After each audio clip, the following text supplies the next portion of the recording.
আজকে আমাদের এই বিক্ষোভ সমাবেশের মূল দাবি হলো সদ্য সাবেক রাষ্ট্রপতি জনাব শাহাবুদ্দিন ইউসুফকে ইসলামী ব্যাংকের শেয়ার কেলেঙ্কারির মূল হোতা এবং এস আলমের সহযোগী হিসাবে তিনি ইসলামী ব্যাংকের অর্থ নিয়ম বহির্ভূতভাবে এস আলমের পক্ষ হয়ে তার হাতে তুলে দিয়েছেন, সেই লক্ষ্যে যাতে করে সদ্য সাবেক বিচারপতি চুপ্পুকে বিচারের আওতায় নিয়ে আসা হয়, তাকে গ্রেপ্তার করা হয়, তার উপযুক্ত শাস্তি বিধান করা হয়।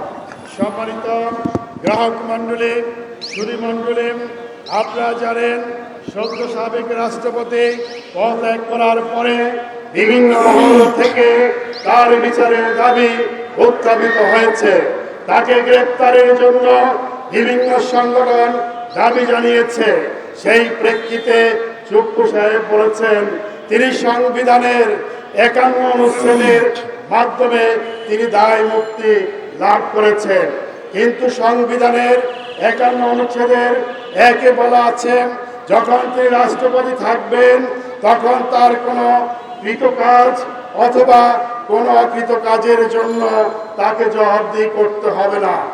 এবং ৫১(২) অনুচ্ছেদে বলা আছে রাষ্ট্রপতি থাকাকালীন সময়ে তাকে কোনো ফৌজদারি মামলার আসামি করা যাবে না, তাকে গ্রেপ্তার করা যাবে না, জেলে নেওয়ার জন্য ওয়ারেন্ট ইস্যু করা যাবে না। আমরা সুস্পষ্টভাবে বলতে চাই যে শাহাবুদ্দিন চুপ্পু ২০১৭ সালে ইসলামী ব্যাংকের ডাইরেক্টর হয়েছিলেন এবং পরবর্তী সময়ে তিনি ভাইস চেয়ারম্যান হয়েছিলেন।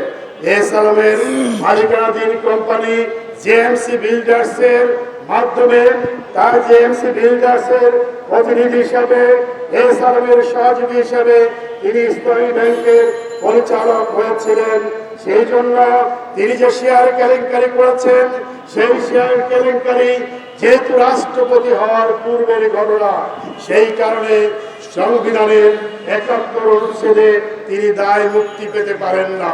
যেহেতু যে রাষ্ট্রপতি হওয়ার পূর্বে তিনি ফৌজদারি অপরাধ করেছেন, সেই কারণে আমাদের সুস্পষ্ট দাবি তাকে অবিলম্বে গ্রেপ্তার করতে হবে।